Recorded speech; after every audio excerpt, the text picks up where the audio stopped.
Time. All right, welcome back to Nittany Nation Overtime here with the Nitwits. Steve, you played defensive tackle. Watching Penn State's offensive line, at least through the first couple of weeks, do you feel that they are a little overwhelmed? You know, this group had a lot of returning guys on that unit. What seems to be the problems from your perspective? Well, you know, we've been waiting for these guys, you know, to finally put it all together, and it's been 3 years now for some of them that have been playing, and you don't know, like, are we ever going to see them really be able to knock people off the ball and pass protect? And I think Ohio State's defense just really manhandled them, and that I didn't expect that. I really didn't. Against Nebraska, I really didn't see that. I didn't see them manhandling, being manhandled by Ohio State, and Ohio State just took them apart. I mean, they had them, they didn't even blitz that much. They basically, with 4 people, stopped the run and had a tremendous pass rush. So it's unbelievable, that they couldn't hold back. They couldn't hold these guys out. Some of the talent on Ohio State's team, both sides of the ball, when in the one play where the defensive end tackled the quarterback and the running back at the same time, when there was an attempted handoff.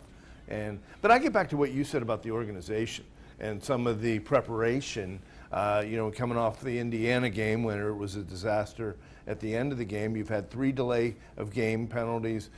Clifford said he's got to react quicker.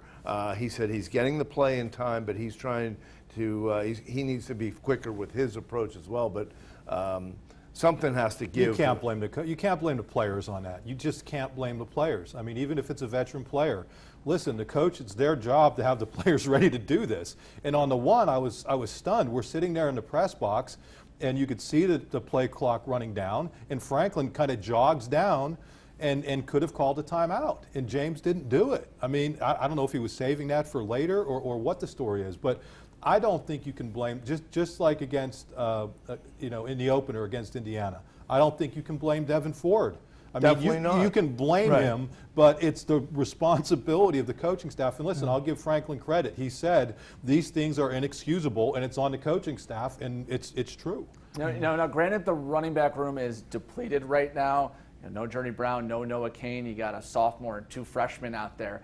And one thing Penn State said coming into this year is they weren't going to run Clifford as much, but it seems like that was abandoned 2 quarters into the season. Like, I feel like that was the reason that he kind of struggled, because he got banged up so much down the stretch.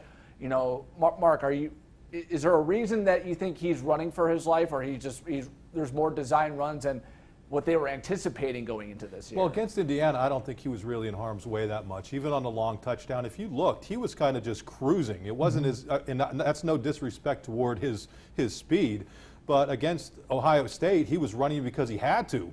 I mean, the offensive line was not getting the job done. You cannot make critical statements about their running backs against Ohio State because they had nowhere to run. So then what do? You have no choice but to run him, and that's a very dangerous thing. But as you look at it against the better teams on the schedule, he's going to have to do some things with his feet.